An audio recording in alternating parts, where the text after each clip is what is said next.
Hi hello welcome to post 360. నేను మీ మురళీ రాపల్లి. పిల్లినంట సార్, క్యాట్ క్యాట్ క్యాట్ పిల్లినంట రూమ్ లో పెట్టి కొట్టడానికి ట్రై చేసావనుకో అది సింహం అయిపోయిందంట. తెలుసా? ఇది అందరికి తెలిసిన విషయమే. ఆంధ్రప్రదేశ్ ప్రజల్ని నానా విధాలా హింసిస్తూ ఉన్నారు. మరి వీళ్ళు ఎప్పుడు పులులు అవుతారా అని నేను ఆలోచిస్తున్నా. కానీ ఎవడు కూడా పుల్లు అవట్లేదు భయ్యా. అందరు పిల్లుల్లాగే బ్రతుకుతున్నారు, భయంతో బ్రతుకుతున్నారు, బిక్కు బిక్కుమంటూ బ్రతుకుతున్నారు. మేనిఫెస్టోలో ఉన్నటువంటి 6 హామీలు ఎందుకు చేయట్లేదని ఏ న్యాయాలుగాడు అడిగే దమ్ము ధైర్యాలు ఎవడికి లేవు. ఓర నాయన, మీకన్నా పిల్లు నాయన రా నాయన, జస్ట్ లోపలేసి కొడటానికి ట్రై చేస్తేనే మీద పడి పీకేస్తుందంట. మీరు పిల్లికున్న ధైర్యం కూడా లేదా నాయనా యా అని అడగాలనుంది. కానీ అడిగితే పాపం సోకాల్డ్ పొలిటికల్ పార్టీలంతా నా పైన కన్నెర్ర చేస్తాయి. ఎందుకంటే ఇలా మాట్లాడకూడదు. వాళ్ళందరినీ ఏం చేసిన అంటే జయమ జయమ జయము జయమ జయమ జయము అంటూ భజన చేయాలి. ఆ భజన ఏమో మనకు రాదాయే. భజన అంటే ఏంటో కూడా మనకు తెలియదాయే. ఈ పిడతలు కొడుతూ మనకు రాదాయే. చిడతలా పిడతలా టింక టింక టింక ఇది కూడా రాదాయే. ఉన్నది ఒకటే కదా లైఫ్. భజన చేసుకుంటూ చిడతలు కొడుతూ సిగ్గులేని బ్రతుకు బతకలేం కదా. ఏమంటారు? సిగ్గులేని బ్రతుకు బతకలేం కాబట్టి దిల్దార్గా బతకాలనుకుంటా ఉంటారు. సో రాను రాను ప్రజల్లో ఎప్పుడన్నా కొద్దిగా చలనం కలిగి, అరే ఆడపిల్లలు ఇంతమంది చనిపోయారు, మనం ఆ మహిళా సంఘాలు అన్నీ మూసుకొని కూర్చున్నాం, మనకి సిగ్గు రాలేదే, దేవుడు సిగ్గు పెట్టలేదే, ఎక్కడో ఢిల్లీలో జరిగితే ఇక్కడ మనం క్యాండిల్స్ వెలిగిస్తాము. నిన్న మన ఆంధ్రప్రదేశ్లో శంకర మురళి కొడుకు శంకర గణేష్ అనే వ్యక్తి ఒక అమ్మాయిని నోట్లో యాసిడ్ పోసి కత్తితో పొడిస్తే మహిళా సంఘాలు కింద మీద మూసుకొని కూర్చున్నాయే. ఏమనాలి? సిగ్గులేని జనాలే అనాలి కదా. అనాలా వద్దా? అరే ఎక్కడో ఒక 3rd గ్రేడ్ B గ్రేడ్ సినిమాలు తీసుకునే జట్మలానియా ఆవిడ పేరు ఏదో ఉంటుంది, ఆవిడని తీసుకొచ్చి జిందాల్ సంస్థనే 3 లక్షల కోట్లు ఇన్వెస్ట్ చేస్తా అన్నటువంటి JSW సంస్థనే ఆంధ్రప్రదేశ్ వైపు చూడకుండా చేసినటువంటి ఈ ప్రభుత్వాలు, ఆవిడ పేరు చెప్పేసి ఆవిడని కేసులో ఇరికించారని చెప్పేసి దగ్గర SP క్యాడర్ ఆఫీసర్ని తీసేసినటువంటి ప్రభుత్వాలు ఆంధ్రప్రదేశ్లో జరుగుతున్న అబలపైన దాడుల గురించి మాత్రం మాట్లాడరు. అదేంటో నాకు అర్థం కాదు. అది వాళ్ళ కళ్ళకు కనిపించదా? ఏమో సార్ మాకు కనిపించదు, ఏమో సార్ మాకు వినిపించదు, ఏమో సార్ మేము మాట్లాడలేము. ఇలా ఉంటారు ఎందుకు మీరు? అంటే భయా ఏదో అంటారు, అంటే గుండెల్లో దమ్ము లేదా, చెప్పిని చేసే సత్తా లేదా? మరి అటువంటిప్పుడు ఎందుకు భయ్యా మనకు పదవులు? డబ్బు సంపాదించుకోవటానికా? కానీ భయో ఈ మధ్య కాలంలో ఒక వీడియో చూశాను భయ్యా. జనసేన పార్టీ నాయకుడు అంట. నాకేందో జనసేన పార్టీలో కొంతమంది బయటకు వచ్చేసి గట్టిగా మాట్లాడతారు. ఎందుకంటే పవన్ కళ్యాణ్ని వాళ్ళు అక్కడ ఊహించుకొని పార్టీలోకి వస్తారు, ఇక్కడ చూసి మాట్లాడటం మొదలు పెడతారు. రవితేజ గారు కూడా గతంలో అదే మాట్లాడారు, పవన్ కళ్యాణ్ అనే వ్యక్తి రాజకీయాలకు అనర్హుడు అని. సో ఇప్పుడు జరుగుతున్న అన్నిటిని పక్కన పెట్టేసి ఆ వ్యక్తి ఏం మాట్లాడాడో ఒక్కసారి మీరు వినండి. ఆ తర్వాత మళ్ళీ మనం కంటిన్యూ చేద్దాం. వినండి. అందరికీ నమస్కారం. నేను మీ వెంకటపతిరాజయనుల, రాజోల్ నియోజకవర్గం.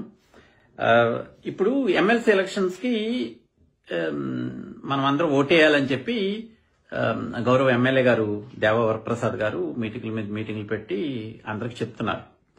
నా ప్రశ్న ఏంటంటే, ఎందుకు చేయాలి? ఎందుకు ఎమ్మెల్సీ ఎలక్షన్స్ కి ఏ కార్యకర్తన పనిచేయాలి? ఎందుకు ఓటేయాలి? నేను చెప్తాను. గత 4.5 సంవత్సరాల నుంచి మేము వైసీపీ గవర్నమెంట్ లో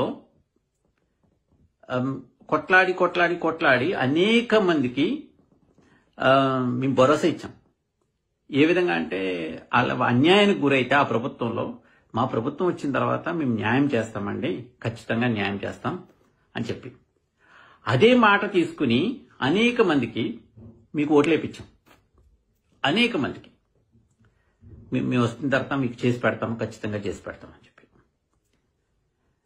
మేము ప్రీవియస్ గవర్నమెంట్ లో మనం ప్రతిపక్షంలో ఉండి కూడా చాలా మందికి న్యాయం చేసాం. మాకు ఏ అధికారం లేదు. కానీ ఇప్పుడు మేము నెగ్గించుకునే ఎమ్మెల్యే ఉన్నారు, మా ప్రభుత్వం ఉంది, కానీ పాలన అస్సలు బాగాలేదు. ఏ ఒక్క అధికారి సరిగ్గా పనిచేయట్లేదు. ఎంత దరిద్రంగా ఉందంటే చిన్న చిన్న విషయాలు 7 నెలలు 8 నెలలు పడుతుంది అని అంటే చిన్న విషయాలు పర్టికులర్గా ఒక సెక్రటరీ చేసేవి ఒక ఎస్ఐ స్థాయిలోని ఒక ఎంపీడీఓ స్థాయిలోని కూడా పనులేం అవట్లా. మరి ఏం చేద్దాం?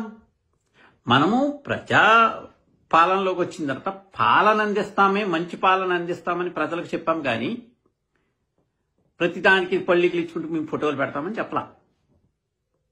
మనం ఏం చేస్తాం రాజుల్లో ఇప్పటి వరకు? ఏమైనా చేయగలిగామా? ఎందుకు చేయలేకపోతున్నాం?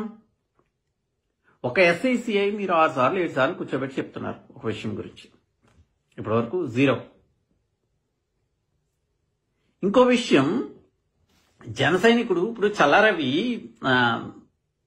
ఎవరు రాపాక వరప్రసాద్ గారు ఆ రోజు ఇంటి ముందు షెడ్ తీర్చేస్తే అది చేయడానికి వైసీపీ సర్పంచ్, పంచాయతీ సర్పంచ్ అతను తప్పు అని తెలిసి కింద గవర్నమెంట్లో ఇతనికి అన్యాయం జరిగిందని చెప్పి అతను తీర్మానం ఇవ్వడానికి అతను ఒప్పుకున్నాడు. కానీ మీరు ఇప్పటి వరకు తీర్మానం ఇప్పించలేకపోయారు. 2 నెలల నుంచి రోడ్డు మీద పాడేశారు జన సైనికుడిని. ఒక జన సైనికుడు పోరాడేవాడిని, పార్టీకి అన్ని విధాలుగా అండదండలుగా ఉండేవాడిని మోరల్గా దెబ్బతీసేస్తే ఎందుకు వస్తారండి? ఎందుకు చేయాలా? ఏమన్నా పార్టీ కార్యకర్తలు అంటే మీకు కూలోళ్ళా? ఇప్పుడు మీ దగ్గరకు వచ్చే వాళ్ళందరూ అచ్చుమిఠాయి బ్యాచ్ ఉన్నది. ఏదో అచ్చుమిఠాయి పెడుతుంటే ఏదో పెద్ద దీనికి వచ్చినట్టు వచ్చేస్తున్నారు వాళ్ళు. ప్రజాపాలన ఏంటి? ప్రభుత్వ అధికారులు సరిగ్గా పనిచేస్తున్నారా?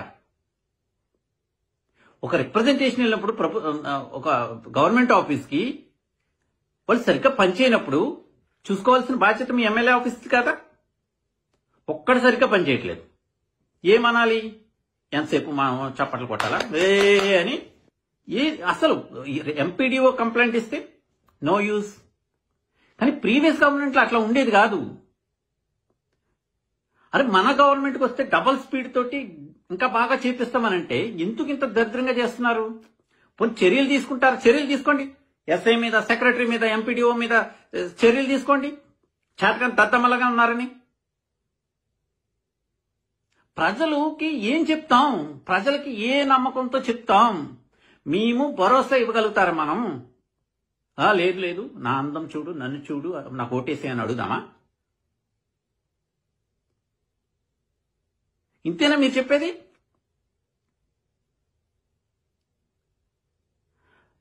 ఎప్పుడు కూడా రాజకీయాల్లో ఒక వ్యక్తి మీద భరోసా ఉండాలి, నమ్మకం ఉండాలి. ఈ వ్యక్తి కనుక పదవిలో ఉంటే కనుక మనకి ప్రజలకి న్యాయంగా ఉంటాడు, ప్రజలకి సేవ చేస్తాడని ఆ కాన్ఫిడెన్స్ ఇవ్వగలుగుతున్నాం మనం. 2-3 భజన బ్యాచ్ వాళ్ళు ఎందుకు చేస్తున్నారు, ఏం చేస్తున్నారు కూడా ఎవరికి తెలియదు. ప్రభుత్వ ధనం మీద మనం ఊరేగడం గొప్ప కాదండి. ప్రజలకి ఏం చేస్తున్నాం, మనం ఎంత చేంజ్ తీసుకొచ్చాం, ప్రీవియస్ గవర్నమెంట్లో ఏం జరిగింది, ఎంత బాగా మనం ఇప్పుడు చేశామనేది ప్రజలు బేరీ చేసుకుంటారు. ప్రజలేం పిచ్చోళ్ళేం కాదు, జన సైనికులు అంతకన్నా పిచ్చోళ్ళు కాదు. మీకు ఏంటంటే మీకు అడ్వాంటేజ్ ఎక్కడ కలుగుతుంది అంటే పవన్ కళ్యాణ్ చూసి వచ్చేస్తారు వీళ్ళు. విన్నారు కదా? అసలు ఏందయ్యా నీ బాధ పవన్ కళ్యాణ్? రాష్ట్రం అంతా నానా విధాల సూపర్ 6 లేక, మెగా డిఎస్సి లేక, రైతులకి రైతు భరోసా లేక, యువతకి ఉద్యోగాలు లేక, యువతకి నిరుద్యోగ భృతి ఇస్తానన్నది ఇవ్వక, మహిళలకి ఆడబిడ్డనిదని నెల 1500 ఇస్తానన్నది ఇవ్వక, ఇలా చాలా దరిద్రాలు జరుగుతూ ఉంటే నువ్వు ప్రజల్లోకి వచ్చి మాట్లాడటం మానేసి రంగు బట్టలు వేసుకొని ఊళ్ళ చుట్టూ తిరుగుతావేందా? నాకు అర్థం కాదు. ఇదే రాజకీయం అంటే? నీలాంటోడికి రాజకీయాలు ఎందుకయ్యా? రంగు బట్టలు వేసుకోవడానికి, కాషాయం వేసుకోవడానికి రాజకీయాలు ఎందుకు? హిమాలయాలు ఉన్నాయి కదా, సన్యాసం తీసుకుని హిమాలయాలకు వెళ్ళిపో. ఎవరికి ఉపయోగం లేదు నీ వల్ల. ఇది డైరెక్ట్గా నేనే అంటున్నా, ఒక్కడికి కూడా ఉపయోగం లేదు. మళ్ళీ దీనికి వాళ్ళు అన్నారు వీళ్ళు అన్నారని న్యూస్ ప్రజెంట్ చేయట్లేదు నేను. నువ్వు ఎందుకున్నావు నువ్వు? సుగాలి ప్రీతి ఎక్కడ? 32,000 మంది ఎక్కడ? 1,00,000కు పైగా వాలంటీర్స్ ఉన్నారు. మీకు కావాలంటే పెంచుతాను, 5,000 కానీ తగ్గించనమ్మా, మీ ఉద్యోగులు తీనమ్మా అని చెప్పావు కదా. ఎక్కడున్నావు నువ్వు? చెప్పు పవన్ కళ్యాణ్. ఇలా మీ పార్టీ వాళ్ళు వచ్చి నిన్ను ప్రశ్నిస్తూ ఉన్నారు. కిరణ్ రాయల్ అనేవాడు ఒక లక్ష్మి అనే ఒక అమ్మాయి జీవితాన్ని సర్వనాశనం చేసి 1,20,00,000 దుబ్బేశాడని అమ్మాయి మీడియా ముఖంగా నీకు రిక్వెస్ట్ చేసుకుంటే దున్నపోతు మీద వాన పడినా ఎంతనా కదులుతుందేమో గాని పవన్ కళ్యాణ్ దాకా వినతులు వస్తే మాత్రం ఆయన కదలడు. ఆయన యోగ నిద్రలో ఉంటారు. ఆయన సనాతన ధర్మాన్ని ప్రకటించడానికి ప్రపంచం మీదకి దండయాత్రకు వెళ్తాడు. కానీ ఆ ధర్మంలో ఉన్న నీతిని మాత్రం ఫాలో కాడు. ఆయన పేదలకు అండగా, బాధితులకు తోడుగా, అబద్ధాలు ఆడుకోడని నికార్సైన నిజమైన స్వచ్ఛమైన పాలనని ఇస్తానని చెప్పావు కదా. ఏది బాసు? ఏది బాసు? మధ్య ప్రాణ ప్రియుల గుండెల్లో గుచ్చావు జగన్. మీ చంద్రబాబు నాయుడు రేట్లు పెంచాడయ్యా, ఇప్పుడు మధ్య ప్రాణ ప్రియుల గుండెల్లో గుచ్చలేదా పవన్? మనిషిగా పుడితే మాటలు మాట్లాడతాం కాదు, పనులు చేయాలా. అధికారం లేనప్పుడు పీకిన పీకుడు ఉంటుంది చూడు, ఎదవ పీకుడు. ఆడట్ట ఈటిట్ట రౌడీలని నేను వ్యతిరేకిస్తా, రౌడీలంటే నాకు నచ్చదు. తిరుపతిలో 14వ వార్డు రమేష్ అంటే వాడు ఎవడో అమ్మని ఆ బూతులు తిడుతున్నాడు. ఫుట్పాత్ మీద పెట్టుకున్న రోజు కూలీలు చేసుకొని పానీపూరీలు చిన్న చిన్న చిరుతిళ్ళు అమ్ముకుంటారు చూడండి, వాళ్ళు వాడికి డబ్బులు కట్టాలంట. ఇది కాదా రౌడీయిజం? దీని గురించి నేను అడగకూడదు. అయ్యో చార్ ఇచ్చార్ అనచ్చటంగా అడిగారు చార్. వాడు డైపర్ ఆదియో ఎవడో ఒకడు వస్తాడబ్బా. ఆ డైపర్ ఆదిగాడు వచ్చేసరి డైపర్ కాదనుకుంటా, హైపర్ ఆదని జబర్దస్త్ చేస్తా ఉంటాడు. మంచి కామెడీ పీసు. పవన్ కళ్యాణ్ ఏంది పవన్ కళ్యాణ్? ఏడి నీ పవన్ కళ్యాణ్? ఎక్కడా ఎరా ఎక్కడరా? అది పవన్ కళ్యాణ్ కోసం మేము వచ్చి ప్రచారం చేసావరా? ఏది నువ్వు ప్రచారం చేసి 4 రోజులు చేసి మూసుకొని దెన్ వెళ్ళిపోయావు. మరి ఇప్పుడు నువ్వు చెప్పిన సొల్లు కబుర్లు ఇప్పుడు వచ్చి మాట్లాడరా? ఒరే అయదిగా ఎక్కడున్నావురా? నువ్వు చెప్పిన మాటలని పిఠాపురం వాళ్ళంతా ఓట్లు వేసారనుకుంటున్నావా? లేదురా నాయన, ఒక్కసారి నేను ఓటేసి నన్ను అసెంబ్లీకి పంపించండి, నేనేంటో చూపిస్తా అని పవన్ కళ్యాణ్ ఏడ్చాడు కాబట్టి ఓట్లు వేసారా? వేసిన తర్వాత ఏమైందిరా? అదే పిఠాపురంలో టీడీపీ నాయకులు ఒక అమ్మాయి జీవితాన్ని నాశనం చేసి పాడు చేస్తే మాట్లాడారా? మాట్లాడా? అప్పుడు ఎక్కడికి వెళ్ళారా? అరే హైపర్. అరే రాష్ట్రంలో ఇన్ని జరుగుతున్నాయిరా, ఇన్ని జరుగుతున్నాయి. ఆడున్నాడు కదా కిరణ్ రాయల్ గాడు, ఆ విషయంలో మాట్లాడారా? ఆడపిల్లలకు అండగా ఉంటున్నాడు కదా, మాట్లాడారా? హైపర్ మాట్లాడలేదురా.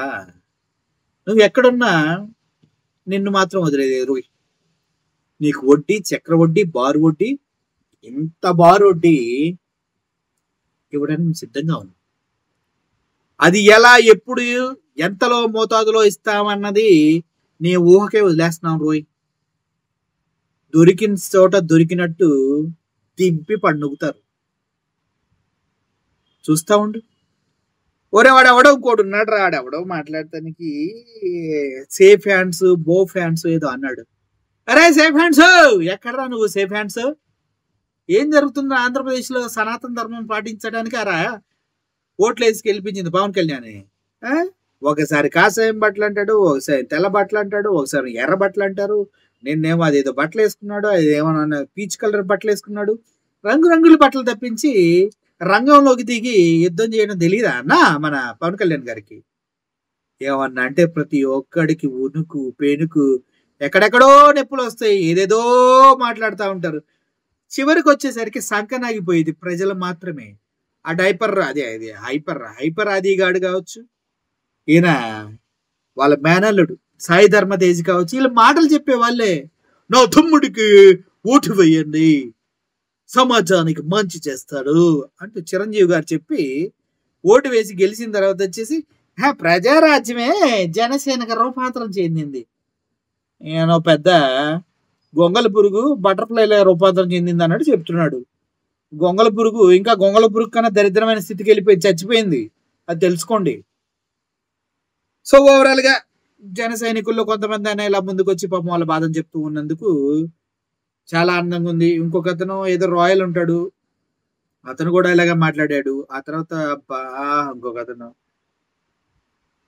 చిరంజీవి అనే ఒక వ్యక్తి పవన్ కళ్యాణ్ దగ్గర నుంచి బయటకు వచ్చి ఇలాగే మాట్లాడారు. వీళ్ళందరూ కలిసి పవన్ కళ్యాణ్ నేచర్ తెలుసుకొని బయటకు వచ్చిన వాళ్ళే. ఇంకా ప్రజలు ఆయన నమ్ముతూ ఉంటే మాత్రం sorry boss, I'm pity on you, I'm so so so so sorry for that. ఎందుకంటే మీకు ఏం జరగదమ్మా. ఆంధ్రప్రదేశ్ మొత్తం మత కల్లోలాలు గొడవలు జరిగి బీజేపీ పార్టీలోకి పవన్ కళ్యాణ్ చిరంజీవి కలిసి వెళ్ళి టీడీపీకి వెన్నుపోటు పొడిచి బీజేపీ ఆంధ్రప్రదేశ్లో తిష్ట వేయడంలో మాత్రం ప్రముఖ పాత్ర పోషిస్తాడు పవన్ కళ్యాణ్. అందుకే సనాతన ధర్మ వేషాలు మాటలు మొత్తం చూస్తూ ఉండండి, జరుగుతుంది. మురళి చెప్పాడు, రాసి పెట్టుకోండి. ఇది కనుక జరగకపోతే రాబోయే ఎలక్షన్స్ లో నేను బేషరతుగా అందరికి సారీ చెప్తా. ఒకవేళ జరిగితే పవన్ కళ్యాణ్ నాకు సారీ చెప్తాడా? చెప్పడు కదా.